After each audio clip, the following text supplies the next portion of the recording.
Dear students, welcome to my channel. मैं अंकिता, आपकी English educator. और फाइनली आपका पोम्स का वेट, कोर्स ए की पोम्स का वेट हुआ यहाँ का। तो मेरे कुछ बहुत ही प्यारे प्यारे स्टूडेंट्स हैं जो बार बार मुझसे कमेंट करके बोल रहे थे, मैम प्लीज पोम अपलोड कीजिए, प्लीज पोम अपलोड कीजिए कम्युनिकेटिव इंग्लिश की।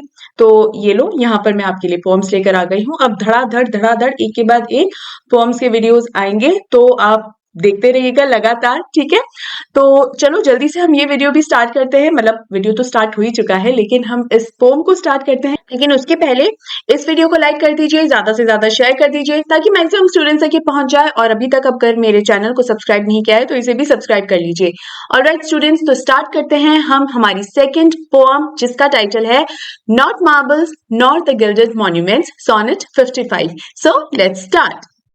ऑलराइट स्टूडेंट्स, तो स्टार्ट करते हैं हम हमारी poem not marble nor the gilded monuments, sonnet 55, जिसे लिखा है विलियम शेक्सपियर ने। और ये माना जाता है कि 16th सेंचुरी के one of the best writers में से ये हैं। इनफैक्ट इनका जो वे ऑफ एक्सप्रेशन हुआ करता था वो इतना अमेजिंग हुआ करता था, बिल्कुल ऐसा लगता था कि रियलिटी को पेपर पे छाप डाला है। इतनी खूबसूरती से ये लिखा करते थे, राइट। इसीलिए 16th सेंचुरी के बाद आज 21st सेंचुरी में भी हम इनके लिखे हुए वर्क्स को पढ़ते हैं, ठीक है। देखते हैं इस पोएम में इन्होंने क्या लिखा है। पहले कुछ फैक्ट्स के बारे में बात कर लेते हैं। ये पोएम एक सोनेट है। एक सोनेट होता है 14 लाइन पोएम, ठीक है। डिफरेंट टाइप्स ऑफ सोनेट्स होती हैं, जैसे शेक्सपियरियन सोनेट, स्पेंसरियन सोनेट। तो ये अलग अलग तरीके की सोनेट्स होती हैं और इन सबका पैटर्न, राइम स्कीम अलग होती हैं और फिक्स होती हैं। कि शेक्सपियर जितनी भी सोनेट लिखी हैं उन सबकी राइम स्कीम सेम ही होगी, उन सबका पैटर्न सेम ही होगा। तो वो पैटर्न पता होना आपको जरूरी है, क्योंकि उस पर कई बार क्वेश्चन बन जाता है, ठीक है। That what kind of a poem it is, then you can write it is a Shakespearean sonnet. और शेक्सपियरियन सोनेट क्या होती है वो भी आप बता सकते हो। तो देखो क्या होती है शेक्सपियरियन सोनेट, कि पहले 3 स्टैंजाज होते हैं, 4 लाइन्स के 3 स्टैंजाज होते हैं, और लास्ट की जो 2 लाइन्स होती हैं वो 4th स्टैंजा हो जाएगा। तो फर्स्ट, सेकंड, थर्ड स्टैंजा जो कि 4 लाइन का है उसको कहते हैं क्वार्ट्रेन, क्योंकि 4 लाइन के स्टैंजा को क्वार्ट्रेन ही कहा जाता है। तो क्वार्ट्रेन 1, क्वार्ट्रेन 2, क्वार्ट्रेन 3। लास्ट की जो 2 लाइन्स है उसको क्या कहा जाता है, कपलेट, राइट। तो ये पैटर्न होता है शेक्सपियरियन सोनेट का। अब इस पोएम में बात क्या की है शेक्सपियर ने, यहाँ बात की है मॉर्टैलिटी एंड इमॉर्टैलिटी की। इनका कहना है कि इस दुनिया में जितनी भी चीजें हैं, चाहे बड़ी बड़ी बिल्डिंग्स हो, मॉन्यूमेंट्स हो, मार्बल्स, कुछ भी हो, इन सब का एक अंत है। They all are mortal. समय के साथ with the passage of time ये सब खत्म हो जाएगा, कुछ भी परमानेंट नहीं है। लेकिन पोएट्री जो होती है ना, वो हमेशा रहती है, वो हमेशा जिंदा रहती है। और ये बात कहीं ना कहीं सच्ची है, इसीलिए तो आज 500 साल के बाद भी हम शेक्सपियर के काम को, इनफैक्ट बाकी राइटर्स के काम को, जो बहुत पुराने राइटर्स हैं, आज तक उनके काम को पढ़ते हैं। तो उनके काम के थ्रू उन्होंने जो भी अपने काम के अंदर एक्सप्लेन किया है, जिसके बारे में बात की है, वो टॉपिक, वो मुद्दा, या अगर किसी इंसान के बारे में बात की है तो वो इंसान इस पोएम के थ्रू आज भी जिंदा है। और वो देखा जाए तो अमर हो गया है वो इंसान, इमॉर्टल हो गया है वो इंसान, है कि नहीं। ये पोएम जो है विलियम शेक्सपियर ने अपने एक फ्रेंड के लिए लिखी है जिसकी डेथ हो चुकी है, ठीक है। और वो उसके लिए कह रहा है कि तुम वैसे मर चुके हो लेकिन मेरी पोएम के थ्रू तुम हमेशा जिंदा रहोगे, ठीक है। अब क्वार्ट्रेन वाइज पढ़ लेते हैं हम इसे। Not marble nor the gilded monuments of princes shall outlive this powerful rhyme. इसका मतलब है ना तो मार्बल, मार्बल मतलब पत्थर, दीवारें, ऊंची ऊंची मिनारतें, मॉन्यूमेंट्स। गिल्डेड मॉन्यूमेंट्स का मतलब होता है वो बिल्डिंग्स जिस पर सोने की परत चढ़ी हुई होती है। तो ये इतनी वैल्यूएबल मॉन्यूमेंट्स जो हैं, इतनी एक्सपेंसिव और इतने प्रेशियस स्टोन्स, मार्बल्स, ये सारी चीजें जो हैं, जो राजा महाराजाओं ने बनवाई हैं, प्रिंसेस, राजकुमार। तो ये राजा महाराजाओं ने ये जो बनवाए हैं अपने आप को हमेशा अमर बनाए रखने के लिए, कि भाई हमारे स्टैचूज बनवा दीजिए ताकि फ्यूचर जनरेशंस भी हमें याद रखें, है ना। इसीलिए तो बनवाए जाते थे ना ये स्टैचूज, आज भी बनवाए जाते हैं। लेकिन शेक्सपियर का कहना है कि ये सारी चीजें जो है ना समय के साथ डैमेज हो जाएंगी, मौसम की वजह से, बारिश की वजह से। लेकिन ये जो राइम है ना, ये जो पोएम है ना, वो कभी नहीं मिटेगी। चाहे कितना भी तूफान आ जाओ, आंधी आ जाओ, कोई फर्क नहीं पड़ता, ये हमेशा रहेगी। But you shall shine more bright in these contents. You क्या है यहाँ पर, ये वही फ्रेंड है जिसके लिए हमारे शेक्सपियर लिख रहे हैं कि तुम my friend, you will be immortal through this poetry. Then unswept stone besmeared with sluggish time। इसका मतलब ये है कि जो ये समय है जिस पर हमारा कोई काबू नहीं है, ये समय बीतता जा रहा है, स्पेंड होता चला जा रहा है, इसको हम रोक नहीं सकते हैं।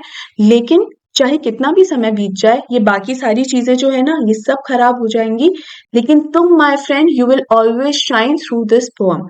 इस फर्स्ट क्वार्टेन के अंदर शेक्सपियर ने अपने फ्रेंड को किस किस से कंपेयर किया है? मार्बल से, गिल्डेड मॉन्यूमेंट से, और जितने भी राजा महाराजा, किंग्स और प्रिंस होते थे, वो अपने लिए जो स्टैचूज बनवाते थे, उससे कंपेयर किया है कि ये सारी चीजें तो टूट फूट जाएंगी, तुम हमेशा जिंदा रहोगे। नेक्स्ट क्वार्टेन के अंदर किससे कंपेयर किया है अपने फ्रेंड को?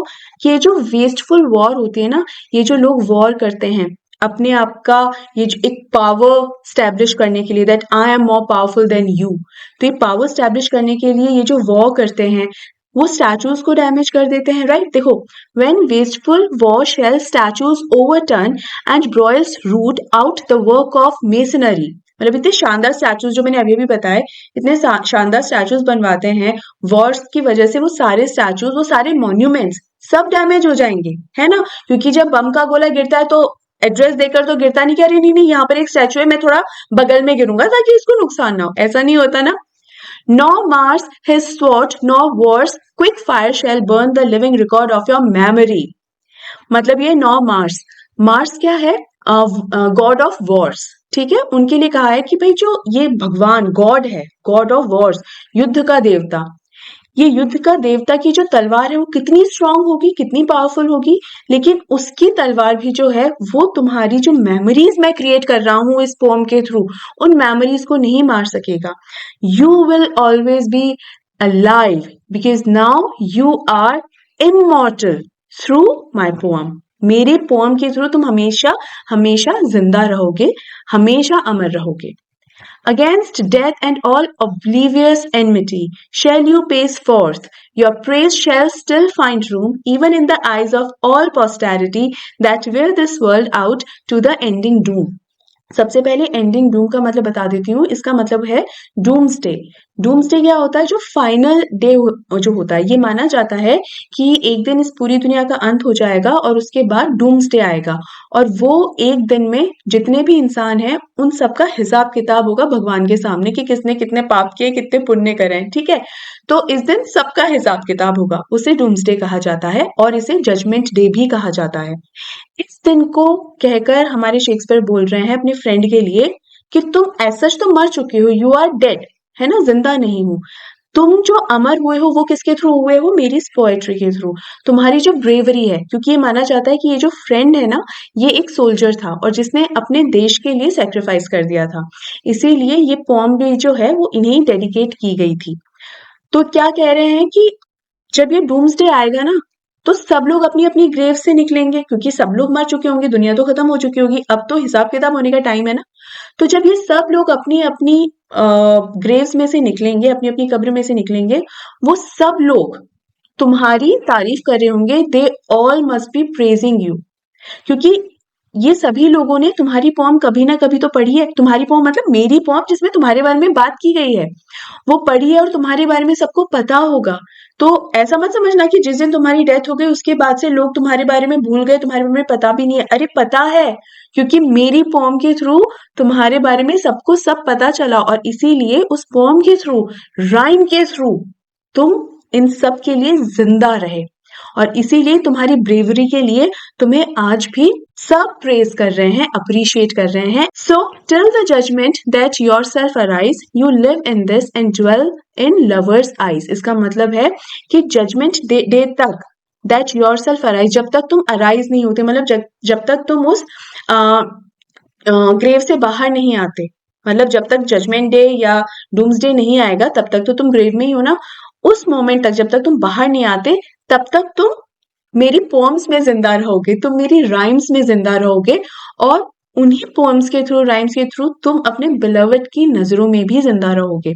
तो ये बिलवड यहाँ पर कौन है? खुद शेक्सपियर अपने आप को ही बोल रहे हैं कि मेरी नजरों में, मन में, दिल में हमेशा तुम जिंदा रहोगे। तो तुम मरे नहीं, तुम जिंदा हो और तुम अमर हो चुके हो through my poem, right students? तो this was all about this poem's explanation। अब हम जल्दी से क्या देखेंगे? Theme of this poem. लेकिन मुझे शिफ्ट होना पड़ेगा दूसरे कॉर्नर में, अदरवाइज आपको कंटेंट नहीं दिखाई देगा, ठीक है? तो मैं शिफ्ट हो जाती हूँ। थीम क्या है इस पोएम की कि पावर ऑफ पोएट्री, कि भाई पोएट्री जो है या जो भी रिटन वर्क होता है वो कितना पावरफुल होता है, कितना स्ट्रांग होता है, कि चाहे गिल्डेड मॉन्यूमेंट्स हो, चाहे प्रेशियस स्टोन्स हो, चाहे स्टैचूज हो, चाहे स्वॉर्ड ऑफ मार्स हो, कुछ भी हो, ये सब एक ना एक दिन खत्म हो जाएगा, ये इन सब का एक ना एक दिन खात्मा हो जाएगा, लेकिन पोएट्रीज या जो रिटर्न वर्क होता है वो हमेशा रहता है। ठीक है, वो हमेशा रहता है।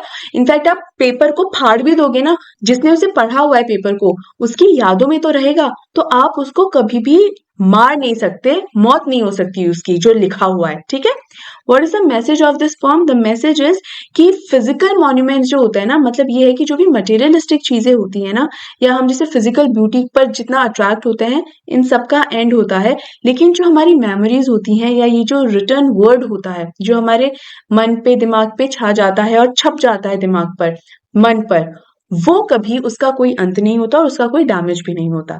राइट, अब इसकी राइम स्कीम देख लेते हैं। तो मैंने आपको बताया था इसकी फिक्स राइम स्कीम होती है A B C D E F G G. ठीक है, तो ये इसकी राइम स्कीम है।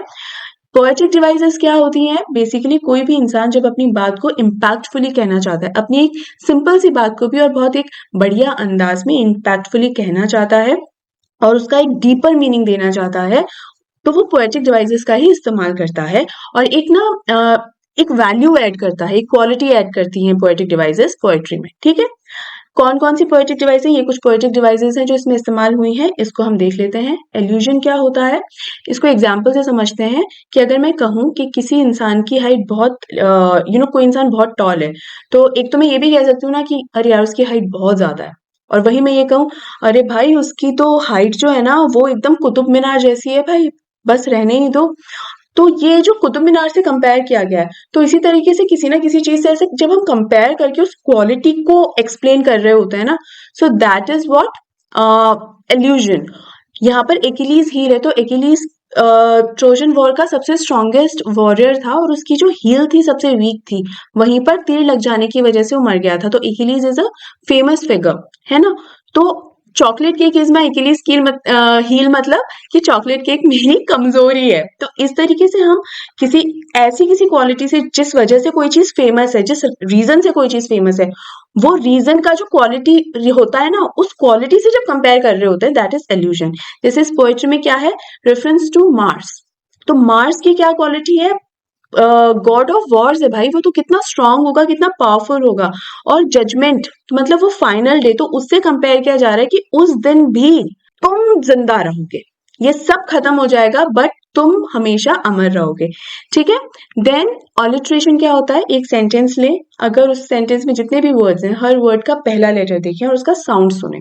जैसे टंग ट्विस्टर्स होते हैं ना बेटा, कि ब्लैक बैग, ब्लू बैग, तो हर एक वर्ड का 4 वर्ड्स है इसमें, हर वर्ड का पहला लेटर देखो और उनका साउंड देखो, सिर्फ पहले लेटर का साउंड। तो कौन कौन सा साउंड जो रिपीट हो रहा है? एक तो ब्लर साउंड रिपीट हो रहा है, एक ब साउंड रिपीट हो रहा है। तो ये जो ब्लर साउंड रिपीट हुआ, ब साउंड रिपीट हुआ, उसे ही ऑलिट्रेशन कहा जाता है।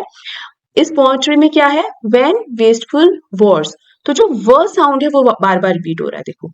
इसके बाद शेल शाइन, श साउंड जो है वो रिपीट हुआ है। तो ये ऑलिट्रेशन है इस फॉर्म में। पर्सोनिफिकेशन क्या होता है? पूरे ब्रह्मांड को अगर हम 2 कैटेगरीज में बांटते हैं, जिसमें एक में सिर्फ पर्सन है या ह्यूमंस है और दूसरे में नॉन ह्यूमंस है। ये नॉन ह्यूमंस में कुछ भी आ सकता है, कुछ भी मतलब ह्यूमंस के अदर देन ह्यूमंस कुछ भी आ सकता है, चाहे वो इमोशंस ही क्यों ना हो, एनिमल्स, प्लांट्स, प्लैनेट्स, कुछ भी हो सकता है वो। तो जब हम ह्यूमंस की क्वालिटी नॉन ह्यूमंस पर अप्लाई करेंगे तो उसे ही क्या कहते हैं? पर्सोनिफिकेशन।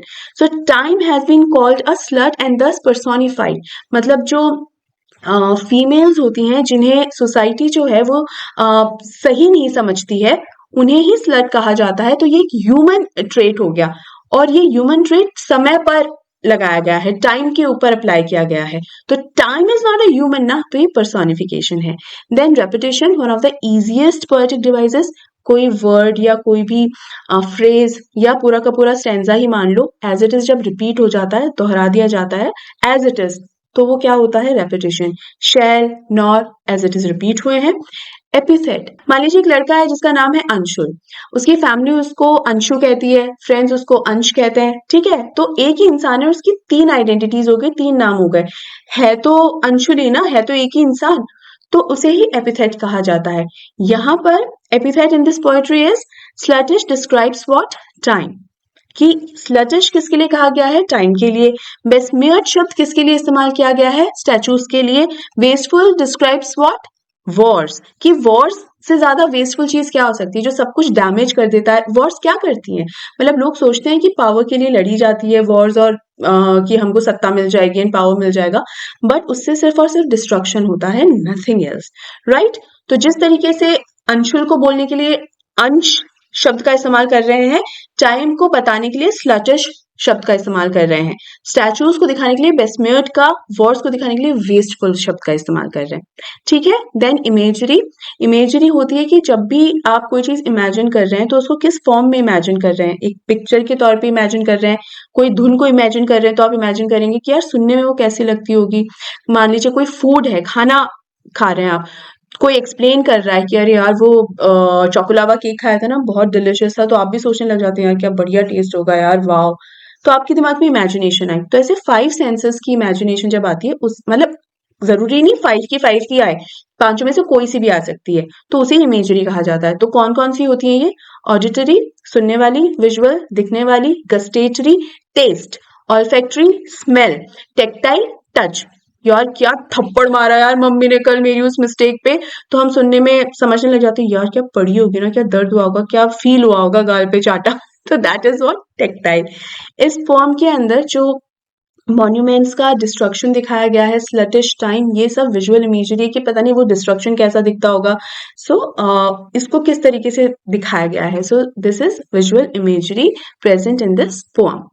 देन इंपॉर्टेंट क्वेश्चंस, सबसे पहला है टोन ऑफ द पोम। तो इस पोम की टोन बहुत ही कॉन्फिडेंट है, असर्टिव यानी पॉजिटिव है, एंड सेलिब्रेटरी। वाई सेलिब्रेटरी, क्योंकि ये पोम एक किस्म का सेलिब्रेशन है अपने फ्रेंड के लिए, कि भाई वैसे तुम जिंदा नहीं हो आज के दिन, लेकिन इस पोम के थ्रू मैंने एक बार फिर से तुम्हें जिंदा किया है, और सिर्फ जिंदा ही नहीं, तुम्हें अमर कर दिया है। क्योंकि जितने भी मॉन्यूमेंट्स हैं, gilded monuments, marbles, stones, everything, statues, everything एक दिन डैमेज हो जाएगा, क्योंकि ये परमानेंट नहीं है। लेकिन मेरी पोएट्रीज परमानेंट रहेगी, और इसीलिए मेरे फ्रेंड तुम भी अब परमानेंट ही हो गए हो। परमानेंट इन द सेंस तुम अब इमॉर्टल हो गए हो, ठीक। Next is what according to the poet transcends time in the poem, not marble nor the gilded monuments. इसका आंसर देने से पहले मैं आपको एक चीज बता दूं कि जितने भी इंपॉर्टेंट क्वेश्चंस है ना, ये मोस्ट एक्सपेक्टेड क्वेश्चंस भी हैं बेटा। तो आप ये मत सोचना कि मैम ने ना सिर्फ ये इंपॉर्टेंट क्वेश्चंस के नाम पर यहाँ पर बस 2-3 क्वेश्चन सेलेक्ट करके डाल दिए, नहीं, ये बहुत इंपॉर्टेंट क्वेश्चंस हैं, और मैं सिर्फ उन क्वेश्चंस को लेकर आई हूँ जो आपके पूरे पोएट्री को कवर करते हैं, उसका इसेंस कवर करते हैं। तो कोई और भी क्वेश्चन अगर आ भी जाएगा ना, तो भी आप उसको कवर कर पाओगे, ठीक है। So next question is what according to the poem transcends time in the poem. Transcends का मतलब किसी चीज से ऊपर उठ जाना, कि poet transcends time in the poem, not marble not the gilded monument, की समय से ऊपर क्या उठ गया है, तो इसका जो फ्रेंड है वो जो इमॉर्टल हो गया है, that has transcended in the poem. तो poet's verses which immortalized his beloved will outlive the grand memorials or monuments built by princes in their memory। ठीक है, कि भाई सब चीजें खत्म हो जाती हैं, सब चीजें जो है डैमेज हो जाती है, अगेन हर चीज का एक एंड है, लेकिन ये जो पोएट्री है उसका कोई एंड नहीं है। So this poetry has transcended the time, and this friend through this poetry has transcended the time, right। इसके अलावा अगर किसी ने उस पीस ऑफ पेपर को फाड़ दिया जिसपे वो पोएट्री लिखी हुई है, तो भी वो पोएट्री किसी ना किसी के दिमाग में रहेगी, जहन में रहेगी, यादों में रहेगी, मेमोरीज में रहेगी।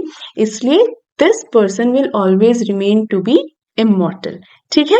Next is explain in your words how has poetry been glorified by the poet in the poem, not marble nor the gilded monuments. अब आप अगर देखो, तीनों ही पोएम्स के अंदर सिमिलर सा ही आइडिया है, बस फोकस अलग अलग हो गया है। एक में फोकस क्या है, इसकी टोन हो गई है, बाकी बात वही एक्सप्लेन की गई है। दूसरे में सिमिलर सा आंसर है, लेकिन फोकस क्या हो गया है कि किस तरीके से जो है समय को किस तरह से पछाड़ दिया है ना। इसमें भी सिमिलर सी वही बात है, लेकिन यहाँ पर ज्यादा फोकस क्या होगा, पोएट्री को ग्लोरीफाई किया गया है, मतलब पोएट्री को और बढ़ा चढ़ा के कहा गया है, उसको बहुत ही ज्यादा इज्जत मान सम्मान दिया गया है, कि भाई पोएट्री की वजह से तू इमॉर्टल हो गया है, कि समय की वजह से, समय जैसे से कहते हैं ना कि टाइम जो होता है वो मोस्ट पावरफुल होता है, कि इतना पावरफुल होता है कि समय के साथ हर चीज खत्म हो जाती है। बट यहाँ पर क्या बोला गया कि टाइम को भी कहीं ना कहीं मात देती है, कि तुम्हें वो नहीं मार पाएगा। किसे? इस पोएट्री को, और इस पोएट्री की वजह से तुम्हें भी वो कभी नहीं मार पाएगा। राइट? तो आई एम श्योर बेटा ये अच्छे से आपको क्लियरली समझ में आ गया है, और इसी के साथ हमारे वीडियो यहाँ एंड होता है। कहीं डाउट है तो मुझसे बिल्कुल पूछ लेना, मैं थ्रू आउट अवेलेबल हूँ। डाउट होते ही पूछ लेना है बेटा। अपना ध्यान रखना है, इस वीडियो को लाइक कर दीजिए, ज़्यादा से ज़्यादा शेयर कर दीजिए, और अगर अभी तक मेरे चैनल को सब्सक्राइब नहीं किया है तो उसे भी सब्सक्राइब कर लीजिए। हम जल्द ही मिलते हैं कुछ ही देर में अगले वीडियो के साथ। तब तक ध्यान रखिए, take care and good bye.